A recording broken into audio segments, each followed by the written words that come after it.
right, welcome to the Paul Cervizzi Show, and I'm here with an iconic gentleman and a dear friend, and an honored to introduce the Billy Costa. Billy, thank you so much for coming on. Hey, Paul, thanks for having me. I love this place. It's awesome, isn't it? It's a It's great like a place. hideout. It's a hideout. And beautifully done. Yes, yes. Thank And you so much. congratulations on the podcast. Thank you so much. So we're in our infancy, but it's been a dream of mine to have entrepreneurs on the show that have really gone through all of the ups and downs, as you know, better than anybody.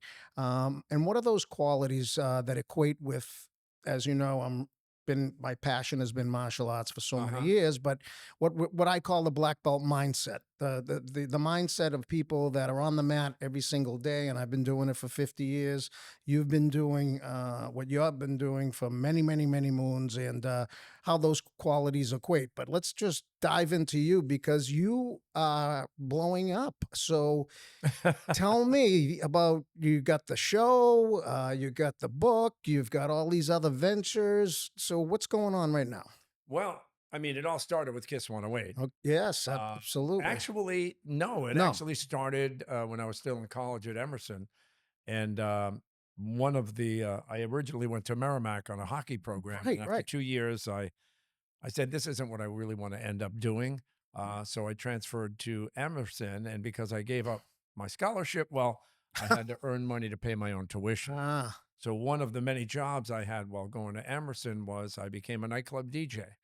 In fact, shout out to Joey Carvello, one of the original disco DJs. He and I grew up together. He called me one day. He said, you know what? You should DJ. It'd be a good way to make money while you're in school. And I'm saying, well, what are you talking about? So he let me do happy hours a couple of nights a week. While you were in college? Yeah, at a place in Kenmore Square. And then I just kept getting a bigger club and a bigger club. And then I was at the Palace in August. I remember, yep. In Circus. And on Saturday nights, I talked the owner into doing a live radio show Saturday nights. And I put the numbers together, and it became like the big hangout at night. The lines all the way down Route 99 just to get in. I see people posting pictures. I saw one yesterday of the Palace, and I said, oh my gosh, now it's a gym or something like that. But that was... And it was a crazy night every Saturday night. I'll never forget. We had a midnight dance contest, disco dancing. And the prize was $1,000 in cash and a water bed. That's right. A lot of the Kiss 108 people, Kiss 108 had just launched with Sonny Joe White and Richie Balsbaugh. And a lot of those people would come in and hang out on Saturday nights. So I got to know Sonny, and push comes to shove. Long story short. I went over to Kiss one day to have lunch with Sonny, and I'm still there.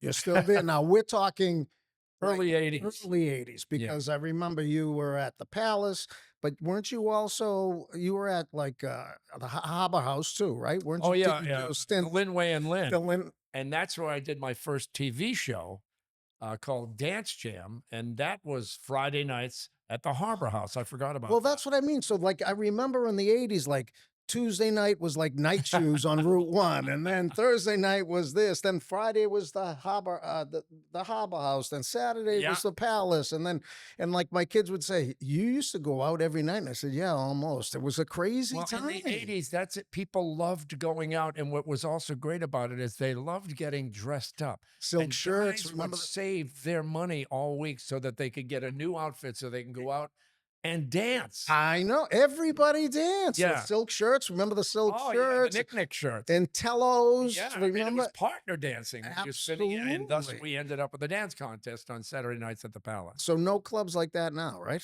Not that I know of. No. I think, I mentioned Joey Carvello. He and I grew up together in Cambridge, and he was one of the first nightclub DJs, disco DJs. Actually, he was a DJ before they called it disco. It was called dance music. Music. So, yeah, I mean, I grew up with him, and he got me started, and he just wrote a book about the whole disco craze. And the book is a bestseller. So shout out to Joey Carvello. Where do you get that book? Pretty much anywhere. Amazon? He's going to kill me, but I'm mentioned in the book, which is kind of cool. Yeah, no, I'd love to read that. There's nothing like that, because when I listen to like the young generation of today, they're listening to the same music. Yeah, and they're still It's going out, but it's not the same. no, I know. You know what I mean? It's not the Fireman same vibe. dancing, and No, no, no. it's not the highlight of their day. Oh You know, God, that they'll was meet some friends and go to a club, but it's not like not like that. that was. No, that was amazing, amazing times. So you started DJing in college. Yeah, You actually left Merrimack. You had a I left Merrimack. Yeah. hockey scholarship Uh, because of what was that? I just knew at one point it was a lot of hockey. I wasn't really getting the grades I needed because there was so much time spent on the ice, and I was an English major. And I'm like, what am I going to do with this after hockey? I clearly went there for hockey. Right.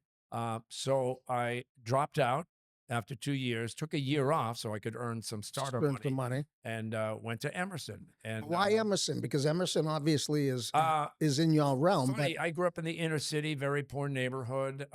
If you were to hear the way I spoke back then, you know, I sounded like I was in Marky Mark and the Funky Bunch, like a street gang. We had street gangs. In fact, when I first got to Emerson, I'll never forget her name. Dr. McPherson was the head of the speech ed department, yeah. and she was one of my first teachers at Emerson. And about 2 or 3 weeks into the first semester, um, she pulled me aside and she said, I don't want you to take any offense with this, but in 30 years of teaching speech ed, you are and will be my biggest challenge.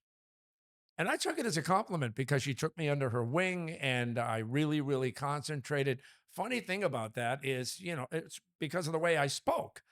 And she would say, I know what you're doing. The biggest mistake you can make is on the weekends, you're going back home, hanging around with your buddies, and you're getting back into that grind. And now you're not focusing on your speech anymore. Interesting. So I really made it a study of mine.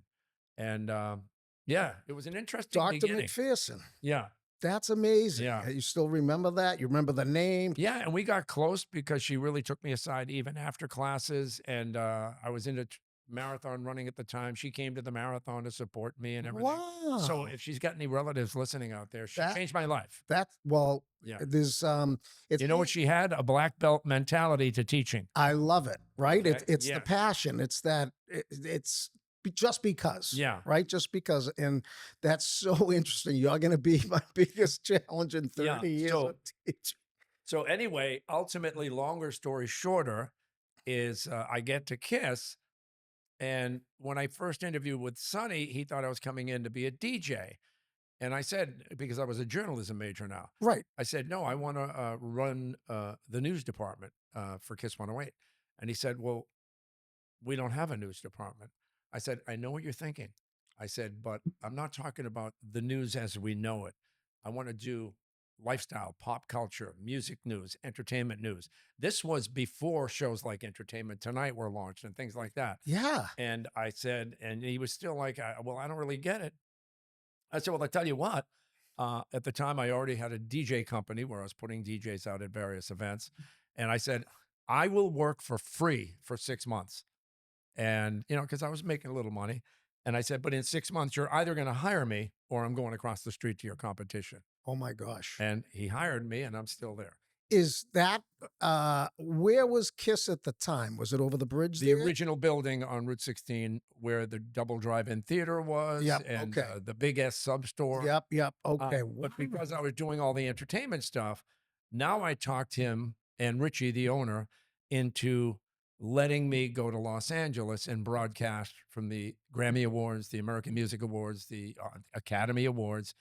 And they looked at me like, "Oh, how do you plan on getting a credential? You know, you're coming from a Boston radio station." Right. I said, let me do that.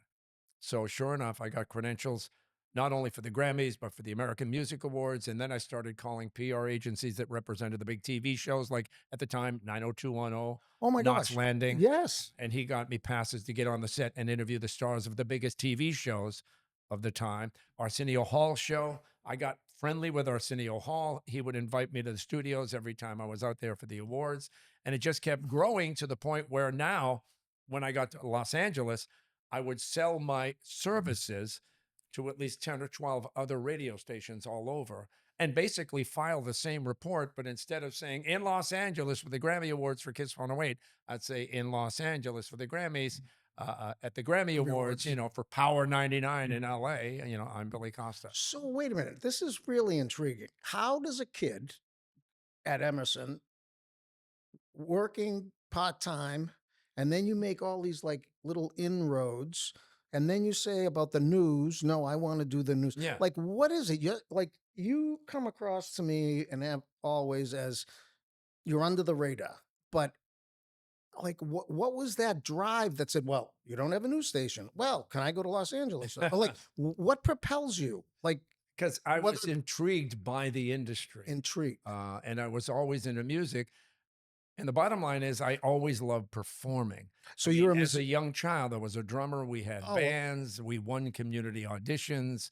Um, and, then the sports became a form of entertainment. I played a lot of baseball, high school, prep school, college, hockey, college, prep school. oh my So gosh. that was a form of entertainment to me too.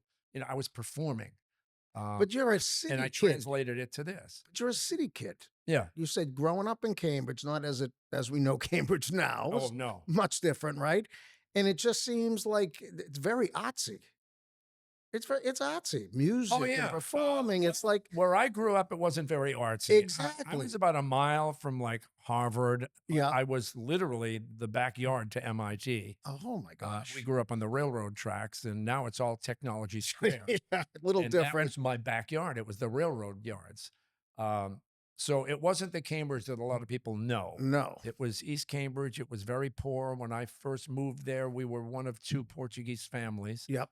and now it's all Portuguese. All Portuguese. It was Right. all Italian then, and it's all Portuguese now. Everything from the banks to the markets to the insurance agencies. So you like blew it up at a very young age. I mean, you're in LA, you're doing all this stuff, and like it's crazy. So you mentioned community auditions. Yeah. You've done so many other things. Like, give us like you Well, I mean, started like you. Los Angeles work led to a lot of other stuff. I started the side business where I'm selling now my services, my reporting services, because I had the contacts now in LA between the agencies that handle the TV shows. So I knew if it were the Grammy Awards, the American Music Awards, whatever, the Oscars, I would get there 4 or 5 days before, and I would get to the rehearsals Yeah. because I knew the best interviews would come at the rehearsals, not when they're all stressed out at the Right. award show Right. themselves. The backstage interviews are a group thing. Yeah. You're all Yeah. backstage. Yeah. Yeah. Everybody's yelling and screaming questions. If you're at I became very good friends with Dick Clark Oh my because he gosh. handled the Icon. American Music Awards. And like eventually I'd go every year, and I was dealing with his guy, Paul. And I would go every year, and Dick started noticing it because every year he would be my first interview. And then it got to the point where when I got there, say on a Tuesday for the following Monday's American Music Awards, I'd walk into the Shrine Theater. Dick Clark would be there at the big soundboard. They're doing rehearsals for the Yep. big show. He would literally turn around and yell, "Hey, Billy, welcome back. Come on in." And I'd sit with him at the control board while they're putting the whole award show together. Oh my Yeah. gosh. In fact, this is a funny one. We had broadcast setups backstage, but most of the other people wouldn't come until the day of or the day before the award show. Well, being that I was there for 4 or 5 days, I got to know everybody. Yeah. And a lot of it's a lot of the same people. And there was one year where I'm set up backstage, and you would work the rehearsal all day, especially the day of the dress rehearsal. Yep. And other DJs from around the country would have their own setups. And for 2 or 3 straight years, my setup, I'm broadcasting back to Boston. Right next to me for 2 or 3 years was Ryan Seacrest. Ryan Seacrest at the time was doing an afternoon show Oh my on a gosh. station they called Star 105 or Yeah. something like that. He was the afternoon jock. He wasn't even the morning show. And because he was there a lot, I'm flying home. He's in LA permanently. He got to really know Dick Clark. That's how we That's how we landed got on American the Idol. really. Yeah. I'm taking you behind the scenes, buddy. Holy cow. And by the way, then great kid, great guy. And now we work for the same company, iHeart. iHeartRadio. Wow. So you met like all these people like in their not infancy, but and when they're starting out too. I mean, Ryan Seacrest. yeah. I mean, Well, like I remember besides the award show, when I talked them into, I went to Sonny Joe White and I said, I'd like to go and broadcast from Live Aid. And he said, well, that's in London. I said, yeah, I know. And by the way, cell phones weren't around yet. Oh no, I know. I had a military phone.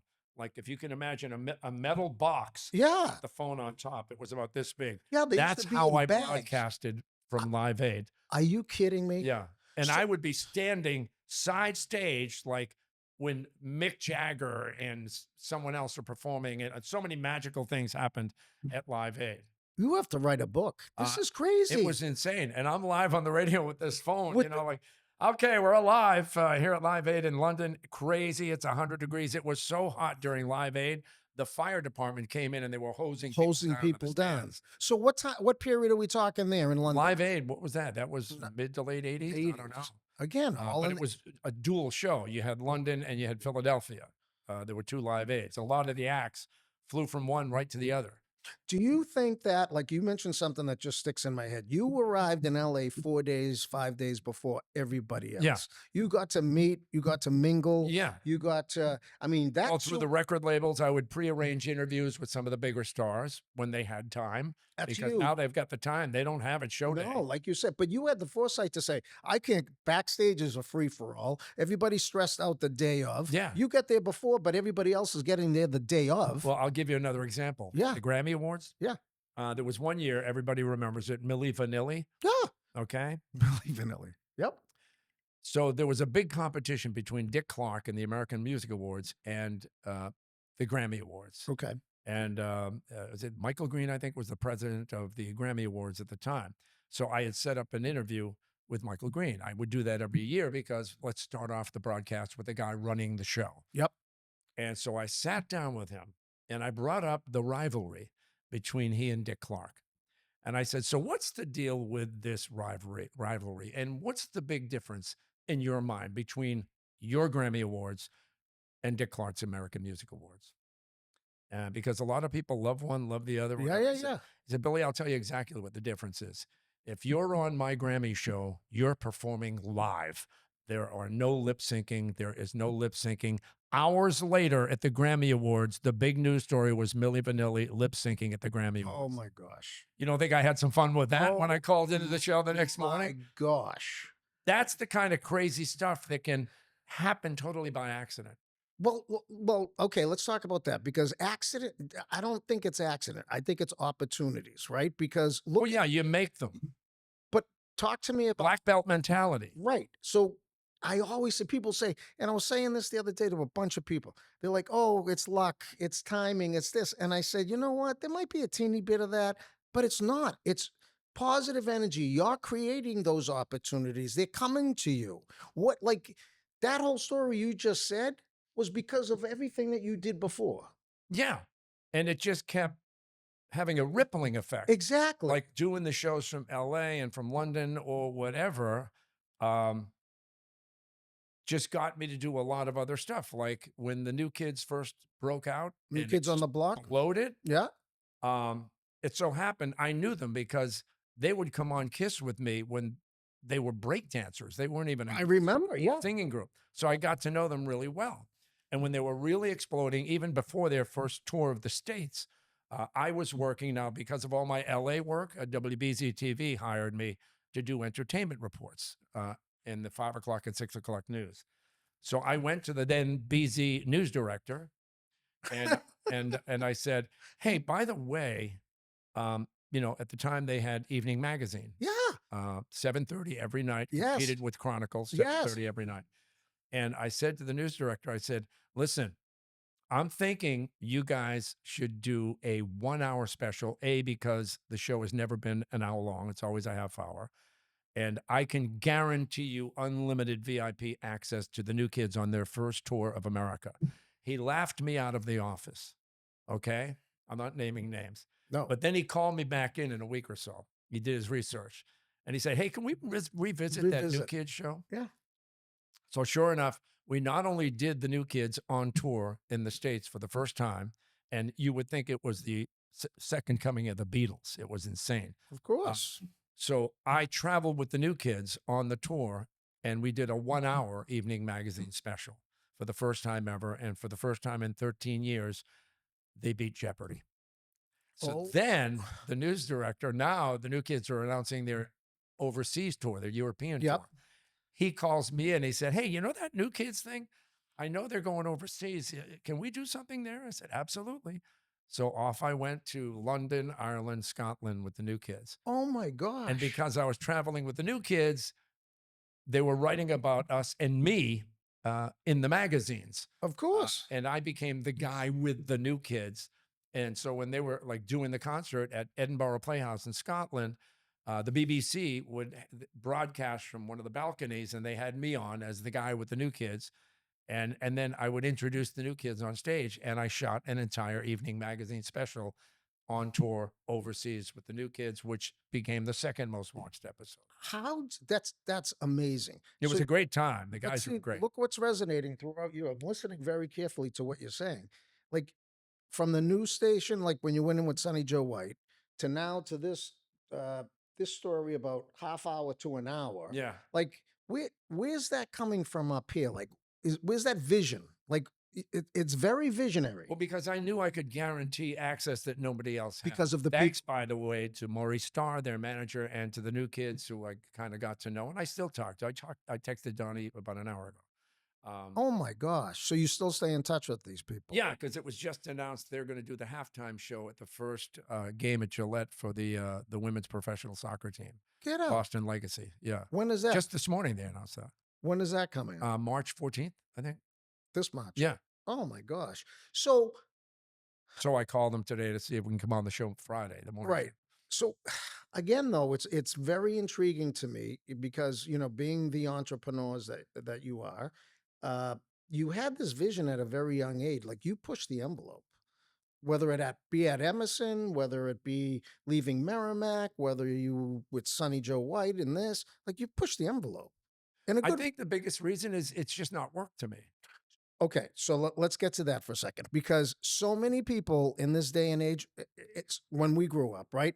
Is the 9 to 5 mindset. Yeah. You know it. I was in probation Yeah, for the 32 15-minute years. coffee break. Right, 15-minute coffee break. You get your 30-minute lunch break, and then you Yeah. leave at this, the bell rings or whatever. That's the 9 to 5 mindset. Did you ever have a 9 to 5 job? Never in my life.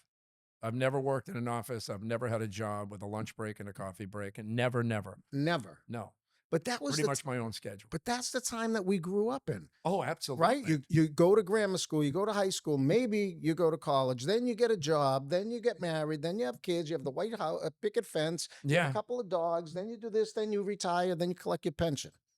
Yeah, I don't think I could ever do that. Why? I think a lot of it Like, is what is because it? I love what I do. And you and always I'm did. confident in what I'm doing, and I can also do it for the most part on my own schedule. That's so important, right? And you can make whatever you want. Right. The So more work you do, the more money you can make. The more ideas you come up with, the more money you can make. so it's in your own hands. Your Yeah. destiny is in your own hands. And Well, look, then Food TV happened, tell me about and that. that was an accident. So Food TV, tell me about that. I forget. Well, one day I got a call from Eddie Endelman, Oh, yeah. remember, a legend in sports radio, absolute legend. And he said he had a food show called The Phantom Gourmet. Oh gosh. And all due respect, I hadn't heard of it, but when I mentioned it to the people I knew, they're saying, "Oh my God, I love that show."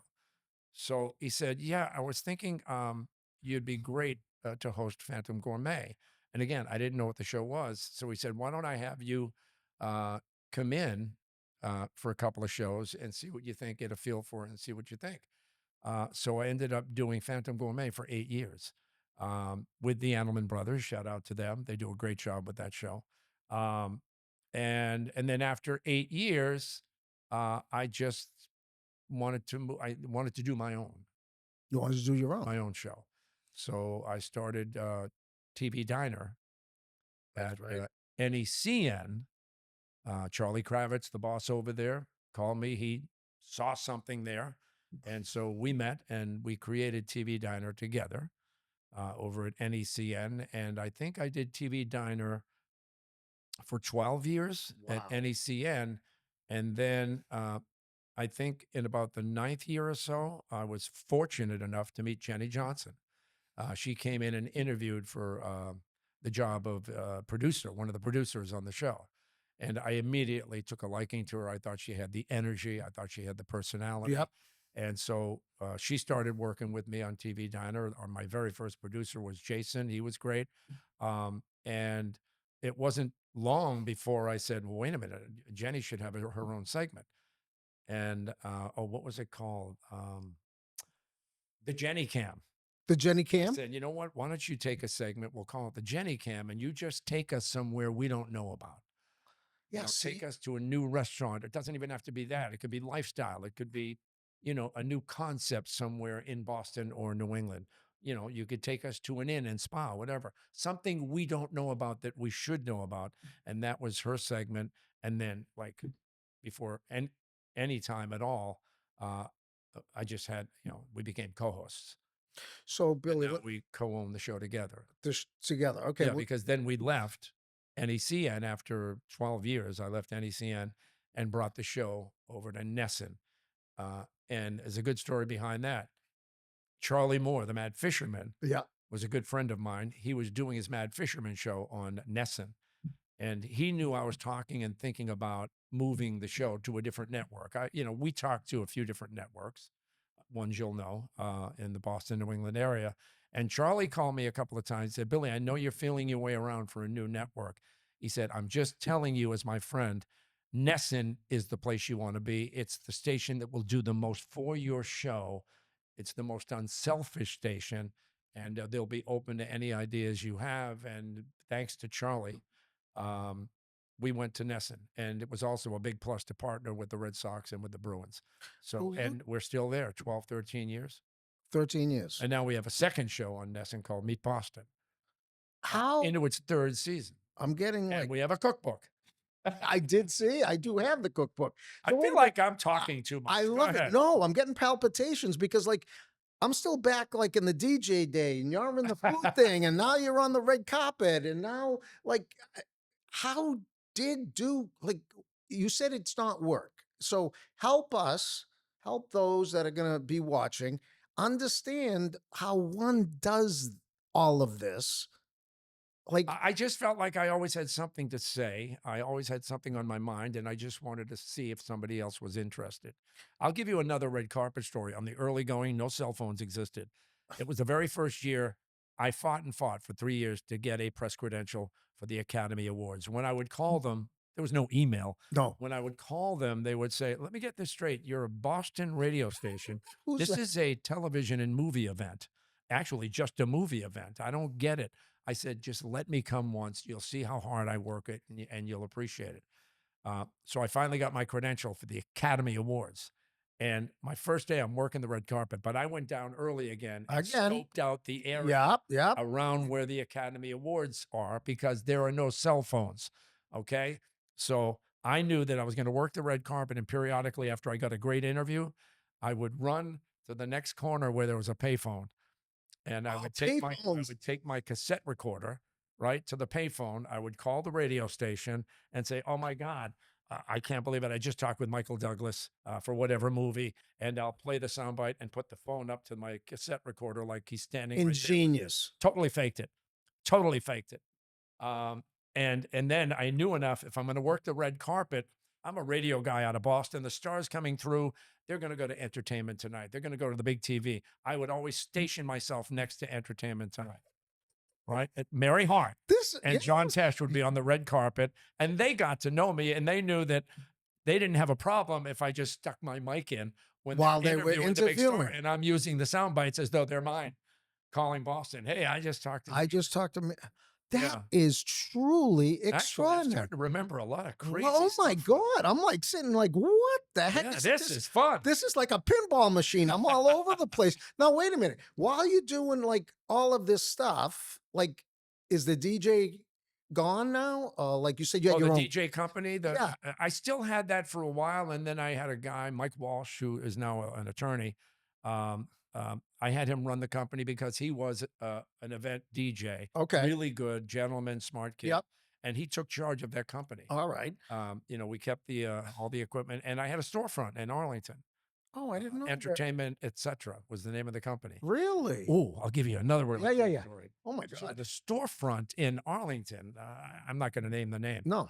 So I was there for 3, 4 years, and we kept all the equipment out back. I had a technician because the DJs would always break my equipment, whether the Of turntables or the course. speakers turning things up, and they'd equalize it on their own. So I'd be back at the shop at night waiting for the crews. We had 2 or 3 vans waiting for the crews to come back with all the gear. So the shop was right on maybe Broadway in Arlington. It was this little strip mall on a main street. And several years ago, when my dog, God love her soul, passed, she was at a doggy daycare place. And I got the call from the doggy daycare place saying that Bailey was having a tough time breathing and they were on their way to the vet. So I ran to my car, got in my car. Now I'm ready. They gave me the address. I drive to the vet in Arlington. Following the GPS, I get to the vet. The vet is situated in what was my store. Oh my gosh. Are you kidding me? What are the chances of that? I'm like, wait a minute. This looks familiar. This was my store. And now my dog is here. That's crazy. Yeah. Deja vu Yeah. times 10. What so tell me now, you got the book out. What's going on right now? What's going on right Yeah, now? you're Well, right, yes. Jenny and I are working on our 3rd season of Meet Boston. So Dining Playbook airs Saturday mornings at 9, Sunday nights at 9 on Okay. Essen. And then at 9:30 Saturday mornings, our show Meet Boston airs. So we butt up our shows Tell back us to about back. Meet Boston.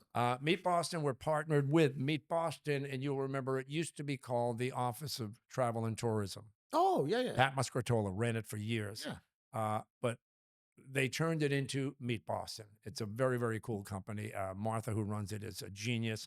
And it's basically everything and anything that's going on in Boston, whether it be, the people, the neighborhoods, the culture, the architecture, the restaurants, the food scene, culinary scene, everything, museums. And the way the show sets up is Jenny and I host it, usually from a location in Boston, like, I don't know, 2 weeks I ago. always see you at restaurants eating and Oh yeah, Dining Playbook is all restaurants. Meet Boston okay. is That's like Dining the most recent episode we taped of Meet Boston. She and I were hosting from the Children's Museum of Boston. Oh, okay. But then we have what we call our hubsters, and they're basically influencers, really good ones. We audition them, and we have probably 8 or 9 at a time, and they will, depending on the theme of the show. Yeah. Like an episode we had recently was called One Day in Boston. Okay. So every one of our hubsters had to take people to what they thought was the perfect thing to do, the places to go if you only had one day in the city. It could be about architecture in the city. It could be about restaurants. Yeah, yeah. It could be about sports. Like we'll definitely do a big thing with, the Boston Legacy, the women's professional soccer team. Right. But all of these hubsters have their own specialties. Okay. Like we have a guy that is on Instagram as Phil hates gluten because he's gluten free. Yeah. So he'll take us to a number of different places in an episode, but he'll focus primarily on gluten free restaurants that are really good, and he knows because he's gluten free. That's cool. And one of our hubsters works for the Boston Celtics. She's the woman on the floor that does all the contesting and stuff. She's one of our hubsters. So, and we always kind of move some in and move some out. That's amazing. Great show, half-hour show. And again, it's back to back, 9 and 9:30. So you got that going on. Yeah. And then obviously every day at KISS. Yeah. The morning show, the Bailey Lisa morning that's- show every day. We get in about 4 a.m. And we air 6 to 10, basically 6 to 10. But we're live. And by the way, that's something else a lot of people don't realize. Very few shows are live. I know. We're one of the few. It's amazing. Like I've been on a couple times with you at KISS on your show. Oh, you've been on my WBZ radio show, Food for Thought. Right. Yeah, that And airs Sunday nights. That's but 6. everything is like it just flows. Like you get in at 4. So is Yeah. that preparation? Obviously, you get in. Yeah, at we 4. get in at 4. Justin, my co-host, executive producer, he gets in before me. He's an animal. There's no one on God's planet that can do what he does. I couldn't do the show without him.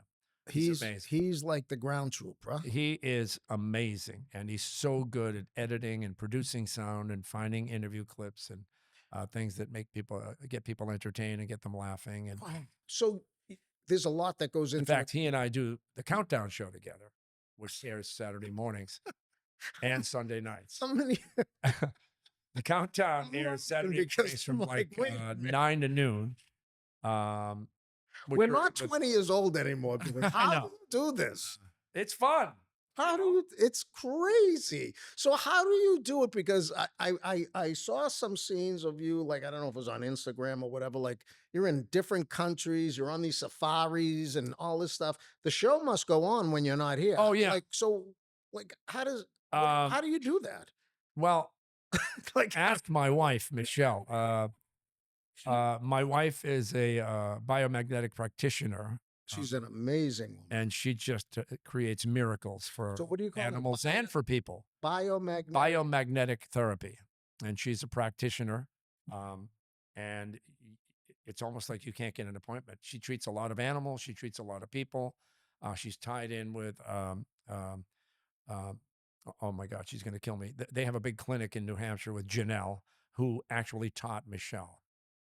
So this is like, and I know that we've It's spoken. about energy transference and Yeah, energy, it's all and the chi, right? So, but so animals, does she do it live? Does she do it like some live, some online? remote. She has clients that come to her, and then they have a clinic in New Hampshire, so people can come in there. And so now, because her ultimate dream in life was Africa, uh, when I proposed to her, I surprised her. It was on the boat in the vineyard, and I surprised her with the proposal. I said, "We're going to Africa," and Oh, she, it was your her idea. knees Okay. buckled. And I presented her with a color book of Africa and the itinerary and everything.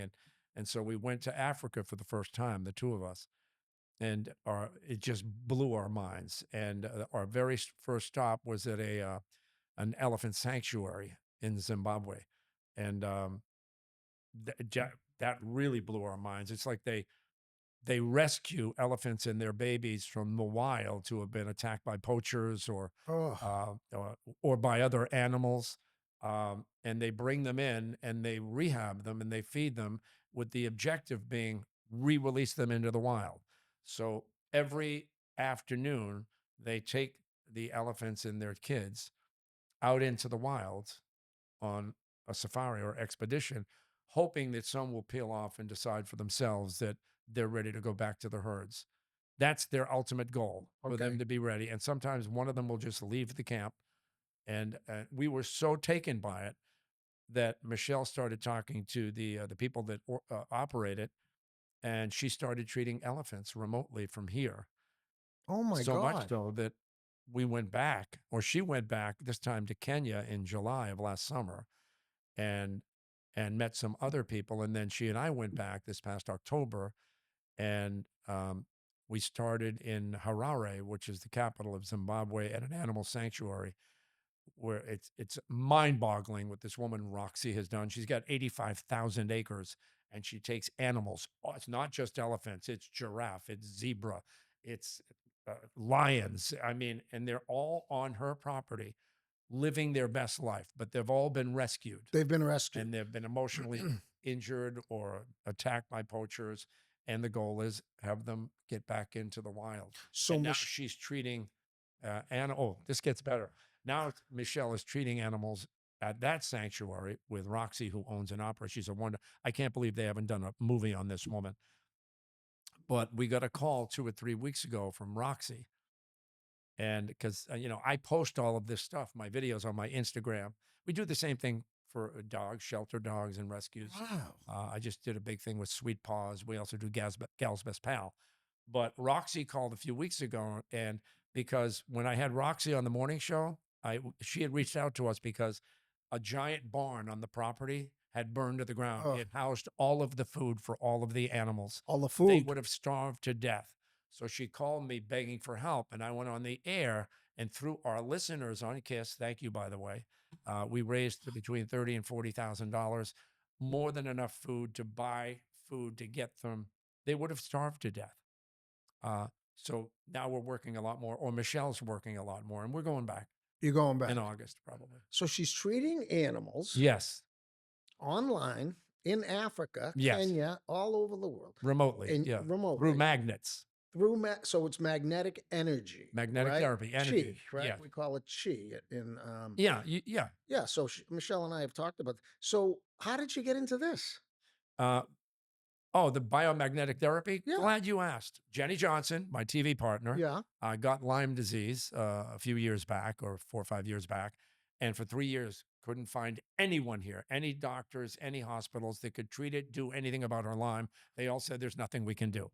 Right.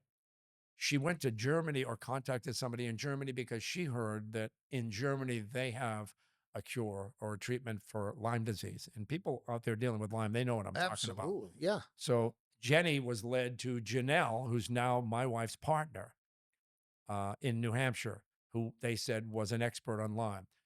Janelle cured Jenny. Then my wife, Michelle, got Lyme. Jenny told Michelle about Janelle. Janelle. Janelle cured Michelle, and that's how That's Janelle how it and started. Michelle, So now Michelle does these treating of not only individuals humans, but animals. She probably animals, likes the animals better. prefers the animals. She does prefer the Yeah, animals. all due respect, it's just she's just such a lover of animals. Oh It's, my God, she's such yeah, a kind person. she'll get email from Africa or wherever.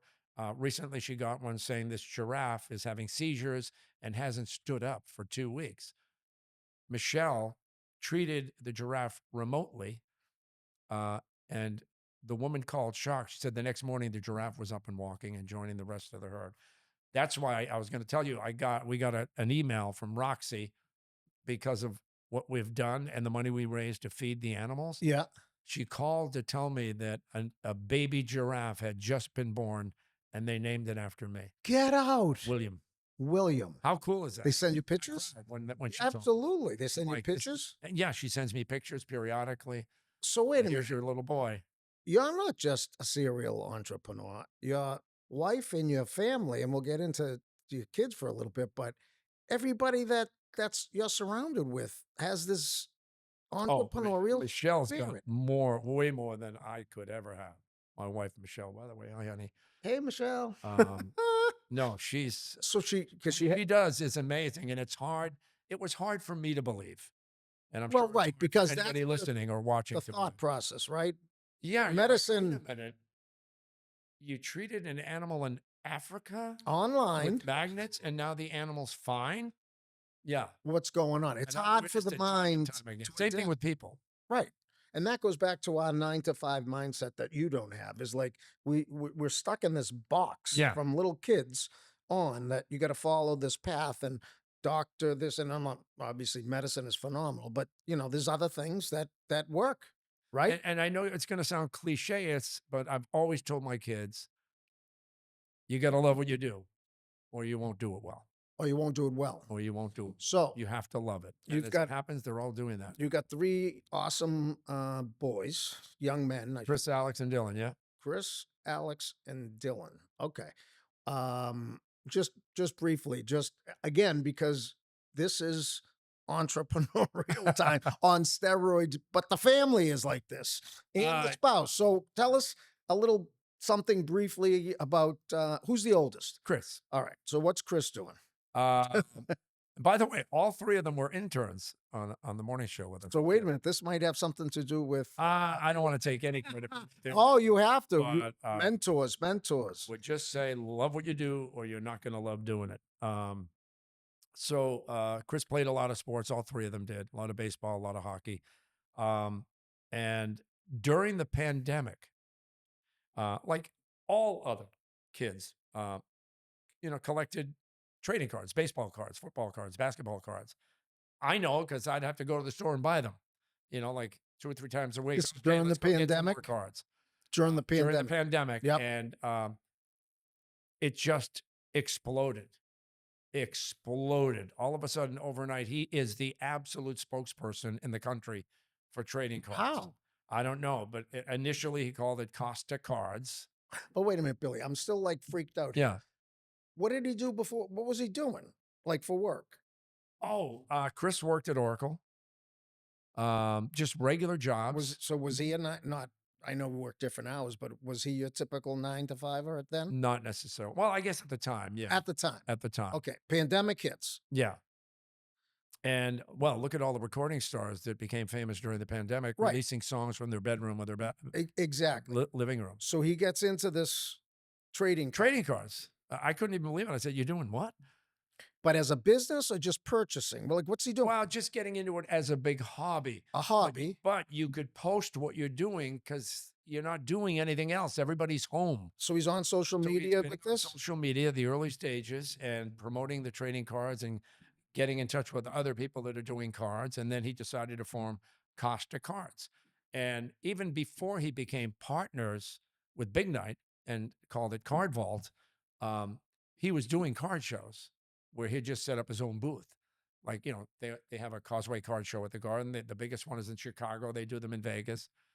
We're talking pandemic was not that long ago. I know. How do we go from a hobby? Exploded. How do we go from a hobby? And I know you're going to get frustrated with me, but this is crazy for the people that are going to be listening. Yeah. Is like, because they're like, I could never do that. I could never. Like, how does this? How old is Chris? Chris right now is 37. All right, 36, so he's 37. in his early 30s at the time. Yeah. And he's working at Oracle, and then now the pandemic hits. He does this thing as a hobby. Yeah. Well, because Randy Greenstein, who went to Linfield High and became my intern while he was in high Everything school. goes back to internships, Right? right? Oh, yeah. All three of my boys. My niece is high up with iHeart in New York. But anyway, Randy gets wind of it and he starts talking to Randy. Randy was just about to start a partnership with Ed Kane, who owned a bunch of restaurants, he and a brother Joe Kane. And now they were getting involved with everything. Okay. It was called Big Night Entertainment, nightclubs. Yeah. They opened the giant nightclub in Foxwood called Shrine. Right. But Ed and Joe Kane, and you'll remember the tent at Marina Bay? Quincy. Yeah. That was their place. So they were always entrepreneurial. Randy was always entrepreneurial. While Randy was interning with me, I talked him into talking with the Kane brothers about DJing at the tent. Right? And Randy started doing happy hour at the tent. But then they blew up. Besides the tent, they opened a big nightclub in Boston.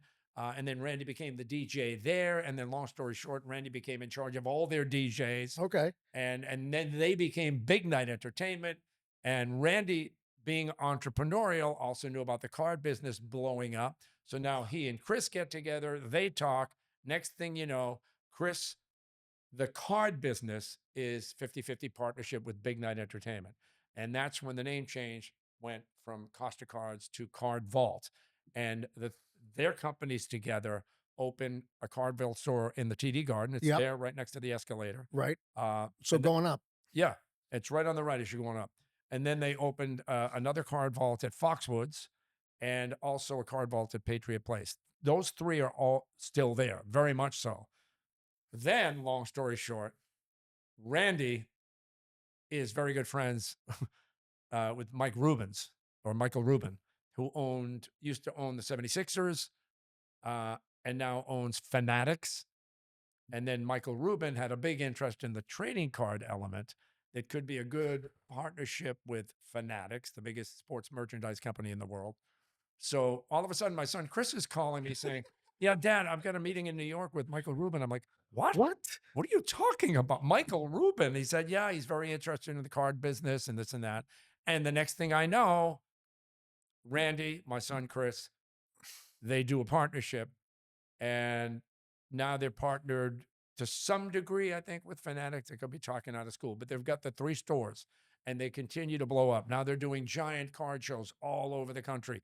Everybody wants to go to their booth at the card show because Chris and Randy are doing that good a job and they're getting the best cards, collector cards, everything. So they buy, sell, trade, everything. Yeah. Oh, yeah. That's They what broker deals. Like, you see just recently, the most expensive card ever by Logan Paul was sold for like 10 million or something. Yeah. It's a crazy business now, as is sports memorabilia. It's growing and growing and growing. So anyway, now Rubin talks them into, Tom Brady's very interested because he and Tom Brady are really good friends. And the next thing I know, Chris, my son, is calling me saying, "Dad, I'm meeting with Michael Rubin and Tom Brady." I'm like, "What?" In New York at Tom Brady's lawyer's office. And push comes to shove, they partner with Tom Brady. Now it becomes Cardball by Tom Brady. Card. So it goes from Card Vault by Tom Brady. So Costa from Costa cards. Cards to Card Vault by Tom Brady, with the objective to open at least 50 stores in the next year. Amazing. Yeah. I That's mean, they're everywhere already. amazing. So Sacramento, San Francisco, Boston, the Hamptons, um, uh, uh, Mall of America. They got a Card Vault there. They've got the Dreamland Mall in New Jersey. They've got a shop there. It's insanity insane to witness what's going on with these guys. in such. And I may have screwed up a lot of the facts behind the scenes. No, I no, apologize, no, Randy. no, no. I apologize to my son, Chris. So No, but that's that's a his story. great story. All right. So that's Chris. What's the middle one? That's Alex. All right. Tell me about it. Tell us about Alex. This is crazy. So Alex was working for Oracle. Another Oracle guy Yeah. who did an internship at KISS. Oh, yeah. And was doing really well at Oracle. And he hit a bump in the road Yep. and went into recovery. Yep. And in Florida. And he ended up, long story short, he ended up going partners basically with one of his roommates down there during recovery. And I think he was his roommate at, he was going to Lynn University in Florida. Okay. And they ended up, or his buddy Jesse ended up opening up a series of recovery centers, treatment and recovery centers, beautiful residences for people that needed sober living or needed to live there and be treated and recover. And they were doing well. They had several locations in Florida, several locations in New Jersey. And the company just grew really fast. Alex became the marketing director, so to speak, the president of marketing for that company. And ultimately, the company disbanded, or Jesse sold it, and Alex moved on and was working for the company that took it over. Yep. But then entrepreneurial mind. Yeah. Yeah. I know like something. thinking, Yeah. Alex decided, what am I doing? I want to do my own. So he became a consultant, and now he consults for treatment and recovery places all over the country, including a really good one here called The Power of Recovery. Great guys. They do a great job. Where is that? Justin, my producer, works a lot with them. He does their commercials, so they're in KISS all the time. Yeah. Nice guys. They're doing a great job. The Power of Recovery. So your son, So now he's that's one all of his clients now. Alex, one of his clients. So he's not is the like consultant. just doing the Florida. Yeah, he he's said, all, why not just work for a bunch of different companies doing the so same he thing? consults with all helping these people. different Yeah. companies. That is entrepreneurial. Yeah. And he sounds like he's doing phenomenal. Yeah. Awesome. Dylan, my baby. All right, Dylan. Now he's he the was working youngest. several years for Oracle. He was winning awards, and then they asked him to head up a team at the new headquarters in Nashville, Yep. which he did for 2 or 3 years. And Nashville's tough. My daughter it was was there a for tough 6 place years. to be alone in Nashville. You know, he Yep. had his own apartment, living alone. Tough. So anyway, now he just did a series of interviews and took a job with another big company in tech sales. The offices are in Miami. He starts March 3rd. And for the first week, they'll fly him to Chicago for Academy. And then he comes home and goes to work for the new company. That's amazing. Doing the same technical stuff. Tech sales, yeah. And I think this time the tech sales are in and around travel. Around travel. Yeah. Wow, that takes something that His doesn't. earlier platform was healthcare. Okay. Sales, so now it's travel. You've got so Billy. Let me ask you something here. You have to be the catalyst of all this. I don't think so. They're just all, No, yeah, but it doesn't happen by happenstance. It doesn't just happen by chance. Like I'm sure if we have them on, they'll be saying, I mean, everybody. I mean, I didn't ask you, but we all. Mrs. Dr. McPherson, you mentioned, right? Oh, wow. You remembered her name. Good for you. Absolutely, because there's always people in our lives that give us that switch. Yeah. And she was one, definitely, after listening to this phenomenal story of yours and your family's, she gave you a switch. Your kids had a switch somewhere along the line. Michelle had that switch with the Lyme disease. It's amazing what people can actually do. And you keep on saying, you got to love what you do or you won't be like, what else is there that we can help people with? You never in life, I don't think, want to dread going to work every day. A lot of people do because they have to. I got family. I got this. I got to put food on the table. I got to take care of my elderly pet.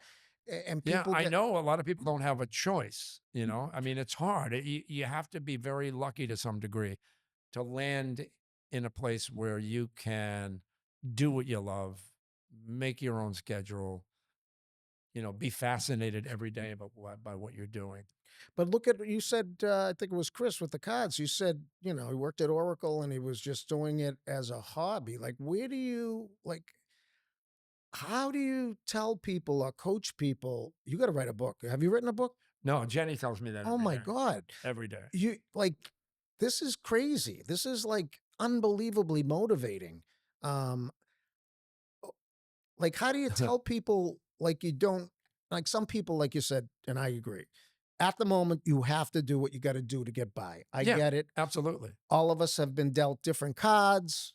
We know that just based on life But it experience. also doesn't hurt to do what you have to do, And but at the same time, keep an eye open about something yeah, else that could be possible.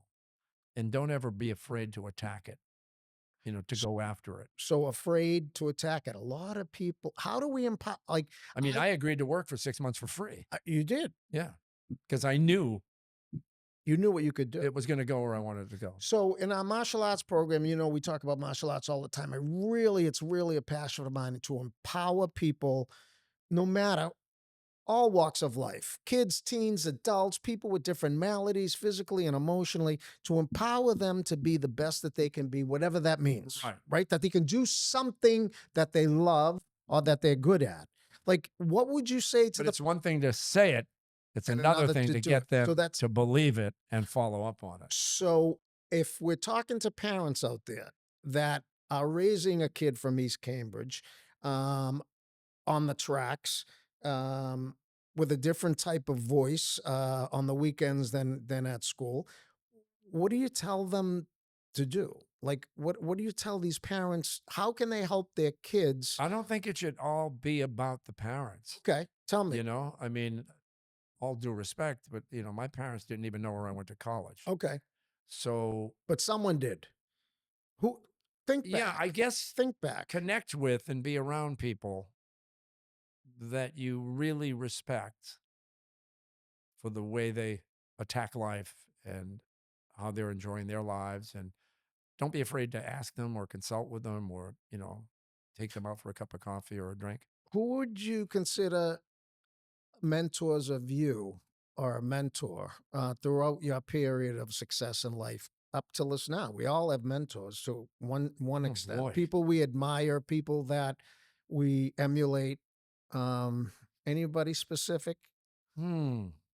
Do you think mentors are important for people? Oh, absolutely. And for me, because I'm in so many different Oh, pools. you're all over the Uh, place. I don't like in the food industry, there are so many people that I just so admire. Um, So you know, find someone Steve that. DiFilippo, who has the Davio's restaurants, he's Yep. just Oh, one of the most successful people. He started as a dishwasher or something on Newbury. those are great stories, You know right? what I People mean? that have come. Joe Farrow, Tuscan Brands, Tuscan Kitchen. Look what he's accomplished. Yep. I mean, God, have you seen or been to Tuscan Village in New I Hampshire? have not, but It's a city. He I'm gonna created, go. and he already had several restaurants, Tuscan Kitchens. Um, and I mean, Jenny and I used to go visit Joe in a trailer in an empty parking lot. He had just See, acquired that's all of that land amazing. that was Rockingham Park and the racetrack Oh, and everything. yes. That's what Tuscan Village is now. And we would sit in a trailer and he would show us blueprints and we thought he was crazy. I'm like, how are you going to do this? And he did it on his own and he believed in it. If you were to drive there, and I highly recommend it at night because when it's all lit up and you approach it, This is it's everything from retail stores to supermarkets. There's a Mass General Hospital there. There is a car dealership I think there. hotel There are too, right? multiple restaurants. There's a beautiful hotel with a roof deck. There are several condo buildings. He's finishing another one now. Several apartment buildings. I could go on. And there's a man-made lake. He does live concerts over the lake in the summer with a beer garden there. You look at it lit up at night and you can't believe what you're seeing. And you think back to the trailer and Then you're like, that is a visionary right that's a visionary, there. Yeah. right? And he did it. So, Billy, as we're winding down, we've got a few minutes left. What's like? I'm still trying to process, and you haven't even told me half of the things that you've done and do. What's next? What's next for Billy Costa? Oh, um, I definitely want to try. I do travel to a good degree. I definitely want to do more traveling at some point. At some point, I'd probably like to go down to like a 4-day work week and take some long So you're weekends. working full time now, Oh every day God. at the studio. Every morning, every afternoon, at nights, galas. Don't forget the galas. I So love you have to the do galas. appearances. Appearances, yeah, You got fundraisers. how many shows now other than the radio? Which Um, 2 TV, 3 radio, the cookbook. Although the cookbook, tell me about the cookbook. um, this was Jenny's idea. Okay, so Uh, this was a joint venture. Oh, is that yeah, when we went to yeah. You the came public to library? Yeah, the that book launch yes, at that the was Boston amazing. Public Library. Yes. Um, it was Jenny's idea, and she really did most of the work. What's the name of it? It's a taste of Boston A with Billy taste and of Jenny. okay. And it features 60 of the best chefs in Boston, a lot of Chefs. whom we've traveled with, we've become friends with, we have stories to share, and they present their favorite recipe.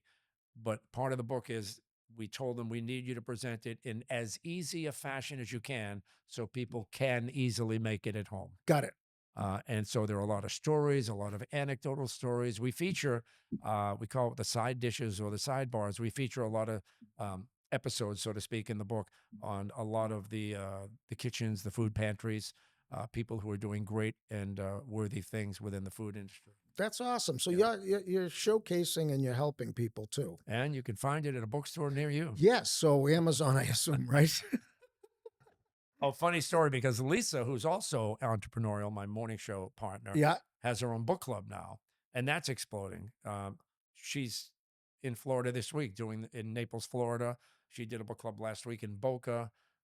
She's probably going to be doing Los Angeles, and now she's opening up pop-up stores. Like there's a place, Milton Marketplace in Milton, and there's a pop-up store in there with a lot of really, really good books that people can pick up while they're shopping. And mine is center stage. I don't Get out. So when you say book club, periodically, like once, sometimes twice a quarter, like she's doing in Florida right now. They sell out in minutes, what and depending on the venue, she's had them at Big Night, she's had them at Encore, she's had them. She's partnered with Joss and Main, Wayfair. In fact, in Florida, she's at Birch Lane, which is one of Wayfair's new product lines. Um, we have an all modern here in Linfield, the Linfield Mall. yep. I did a meet to eat event with them over in Linfield. Oh my So God. so she sells it out like she just sold one out, 1,500 people, maxed out at 1,500, and it sells out instantly. And then the author comes, you start with a cocktail hour. It's a really great thing. And Lisa does a fabulous job. And then she sits down with the author, does the interview, and like big authors too, like Ellen Hildebrand. And it's really good. That's awesome. So do you surround yourself Yeah, with Lisa's people? very entrepreneurial. My wife, Michelle, very entrepreneurial. Your kids are Great ideas, entrepreneurial. always forward looking. Yeah, forward My thinking. boys. And well, look at the people at iHeart. There's so many people I've looked up to. And I mean, Sonny Joe White, the legend, Yes, easily at his time was the #1 program director in the world. in the world. In the world. Quick story about Sonny. Yeah. And I know you're running out of Yep. time. Couple of minutes. So Sonny and I were there for the Grammy Awards one year. Michael Jackson was very alive, and he was one of the primary performers at the Grammys that year. We went to an after party, No in the way. ballroom of one of the hotels, probably the Beverly Hills Hotel. And Sonny and I are there. We're talking. The place is filling up the ballroom. Now the place is packed, and all of a sudden, security is opening up the ballroom, pushing all the people, creating an aisle. And we look across, and Michael Jackson is walking across the ballroom No way. to Sonny Joe White. And this is when Michael was at his peak. Oh my! I was shivering. I couldn't believe what was Gosh. going on. Are you He kidding? came over just to say hello to Sonny Joe White. Did you meet him? Absolutely. Sonny Joe said, "This is my entertainment director, Billy Costa." And then the next morning, we got to do a breakfast at a hotel, the Beverly Hills Hilton, with Michael and the record label and everything else. Oh my God! But Sonny Joe, now you want to talk mentors?